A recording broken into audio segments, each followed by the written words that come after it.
Mao Zedong es una figura compleja y contradictoria en la historia de China. El trato que dio a sus opositores ha sido duramente criticado, incluso por sus propios partidarios.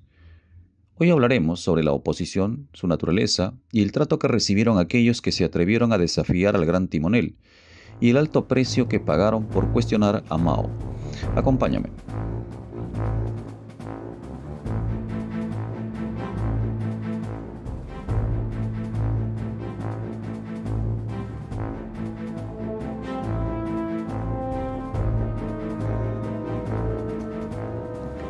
Mao Zedong logró el control del poder a través del miedo, el uso de la fuerza y la coerción contra sus opositores. Un caso concreto es la formación de la sociedad maoísta, que juraba lealtad a Mao y se vigilaban entre sí. Para algunos historiadores, los excesos en el afán de controlar el poder llevaron a Mao y a sus seguidores a acabar con la vida de más de 10 millones de ciudadanos chinos. Entre las primeras víctimas del régimen se encuentran los terratenientes, que no necesariamente eran opositores al gobierno, pero que al ser desposeídos por la implementación de la reforma agraria, pasaban a ser humillados y castigados públicamente. Fueron llevados a los tribunales populares para ser juzgados y ejecutados públicamente.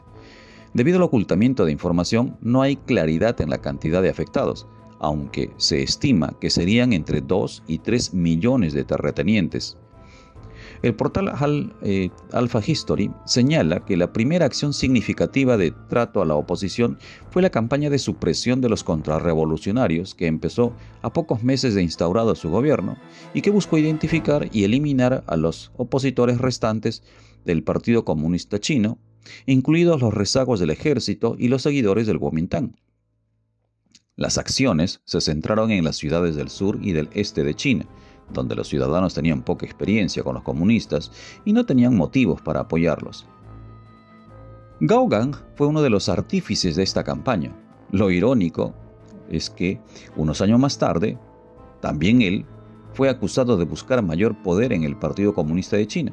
Fue acusado de desacreditar a Liu Shaoqi y de establecer vínculos secretos con el gobierno ruso de Nikita Khrushchev, y Gao Gang acabó suicidándose.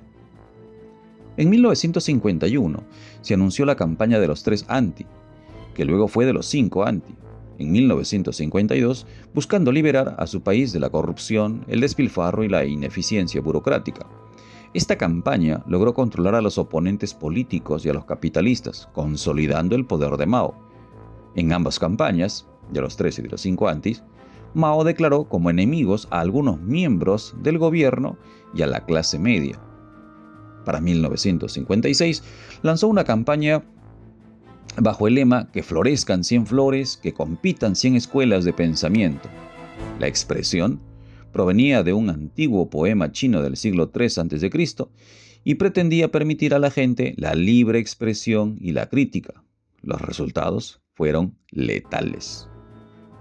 En 1957 se crearon los laogai como reformatorios, a menudo comparados con los gulá de la Unión Soviética, pues eran campos de reforma laboral para los criminales. Muchos de los centros de detención se construyeron en lugares donde el clima era extremo o muy caluroso o muy frío. Los prisioneros debían realizar trabajos forzados como cavar zanjas, construir carreteras durante el día y en condiciones espantosas. También para ese año se crearon los Laojiao, un campo de trabajo especial donde la educación se daba a través del trabajo.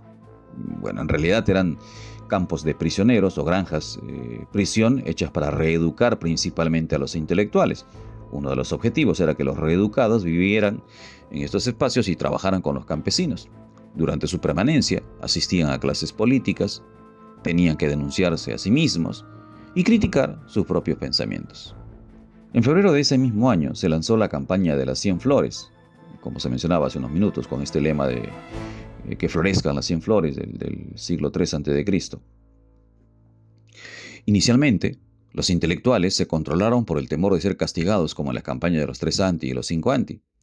Pero para mayo de 1957, el ataque al sistema comunista y a sus políticas, las manifestaciones, la propaganda contra la corrupción, contra los funcionarios del partido, se había salido de control, se había desbordado, llevando a Mao y al Politburo a abandonar esta campaña en junio. Curiosamente, en julio se lanzó la campaña antiderechista, convirtiendo a todos los que se habían pronunciado en enemigos del gobierno y derechistas.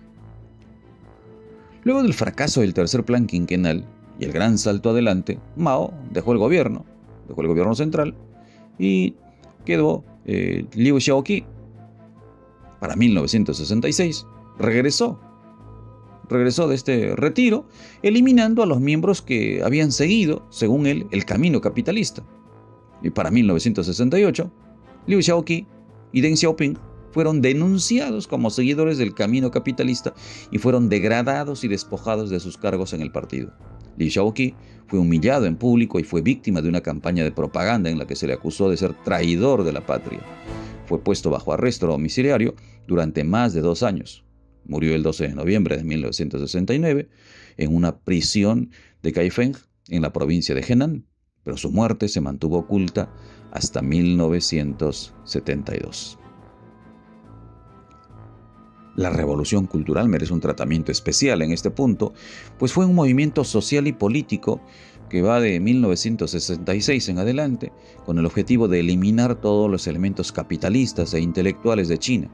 Pero en realidad fue el intento de Mao de eliminar a sus rivales como Liu Shaoqi o Deng Xiaoping, críticos ideológicos y políticos de Mao, y revitalizar su imagen después de las nefastas consecuencias del gran salto adelante.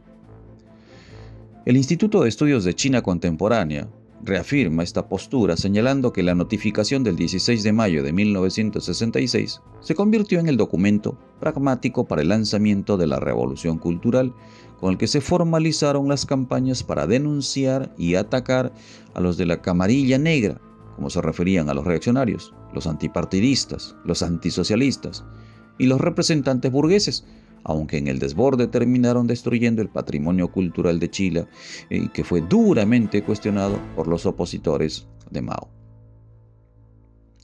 Para 1968, el desborde de la Guardia Roja obligó a Mao Zedong a dar una orden de retorno a las escuelas.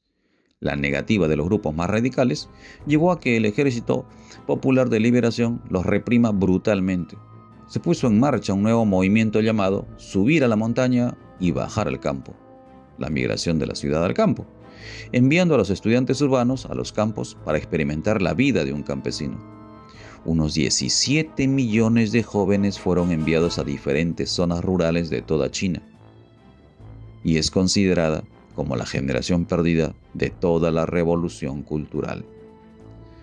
Para Norman Low, la revolución cultural proletaria, como la llamó Mao, fue una acción desesperada para salvar la revolución, pero el cierre de las escuelas y fábricas, la propaganda brutal que se desplegó, provocó tanto caos que casi estalla una guerra civil, porque el ataque no solo fue contra los enemigos de Mao, sino contra maestros, funcionarios, profesionales, que fueron deshonrados y humillados, provocando graves trastornos y millones de muertes.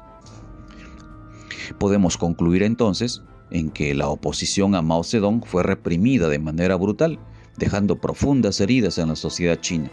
El legado de Mao en este aspecto es complejo y controvertido, y su figura sigue generando debates tanto dentro como fuera de China. Sin embargo, los excesos no solo cayeron en los opositores, sino en todo aquel que no haya coincidido con los seguidores y fanáticos de Mao Zedong. Pero de este punto hablaremos en otra entrega. Hasta la próxima.